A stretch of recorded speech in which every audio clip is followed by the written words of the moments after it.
The Piano by Campion. Here's the thing, was never a major fan of Campion's work, never had any dislike for it. It just didn't really change anything for me.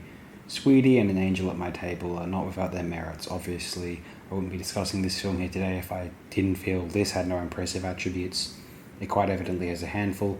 I have a minor umbrage of Campion over the 2009 feature titled Bright Star, which I found a confusingly dull depiction of cherished poet John Keats' heavily mythologized brief life, and never more confusing the quite strong reviews it had received.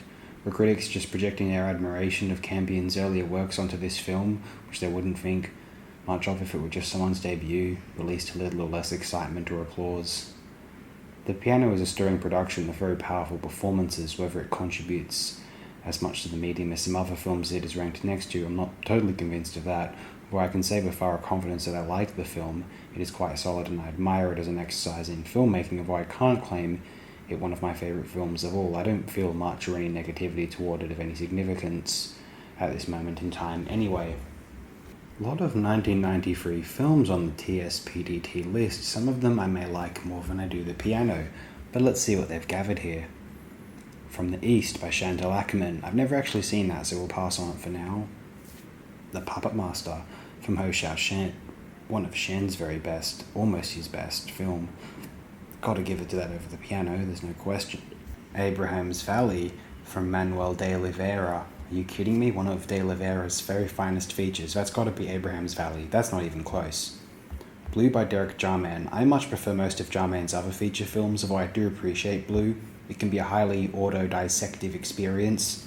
I'm not sure whether I would place it as a preference over The Piano. I will just place them on par out of convenience alone.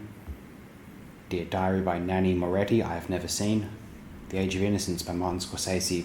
I'm going to give it to Scorsese here. I'm hesitant to place Martin at the top of world cinema auteur shortlists, even where the English language world is concerned, or even just America honestly, but I do quite appreciate Age of Innocence and I get more out of it than I do Campion's The Piano. Now, next, Shortcuts by Altman. Man, even though I have said some slightly critical things on Altman, I do really rather like Shortcuts, and I'm going to say I like that over The Piano as well. Damn, it's not looking good for Piano, but see, this is kind of the point I was trying to make. The Piano is a rather fine film, but really most other films on this list seem far more impressive to me than it.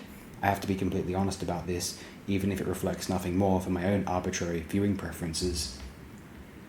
Dazed and Confused from Linklater is complete garbage. I'm not going to go into this. Piano all the way with this. Get me away from a majority of Linklater. Oh, get me out.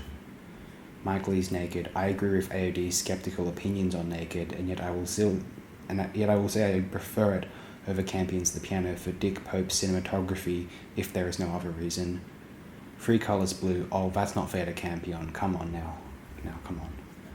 Carlito's Way from De Palma, not one of my very favourite De Palma features, but as we all know, you don't get to have your writings uploaded to AOD if you don't have a passion for Brian De Palma, and so it'll have to be Carlito's Way once again here. Sorry Campion, very few directors will ever top that climactic chase scene which De Palma composed for this thoroughly memorable movie. Farewell My Concubine. Peak Chen Kaiga will beat most directors. That really is an unfair pairing. Groundhog Day. Damn, I do really like that one. Yeah, I'll give it to the Groundhog. Compelling little flick. Hope Campion doesn't get too cranky at me over all this. And then Spielberg's Schindler's List and Jurassic Park. I'll go with Schindler's List over The Piano, a very powerful and impressive project from Spielberg. Go see the AOD upload for it to hear him elaborate upon it, and thoughts I would agree with also. And then Jurassic Park. Come on, I gotta give it to Jurassic Park also. It's too much fun and wonder. I still get a great thrill from it. That one Jane Campion will probably be pretty mad about. Hey, I cannot help how I feel, for better or worse. Alright, we ought to move on now. We'll do 3 more films from this new 2026 TSPDT ranking, and then I'll be watching some grisly, bloody films for a while. You'll have to bear with me if you don't enjoy that sort of thing, but it's just what I'll be feeling like watching for it, at least for the time being. See you next time. Hope you're all as well as you have ever been up to this moment in your life.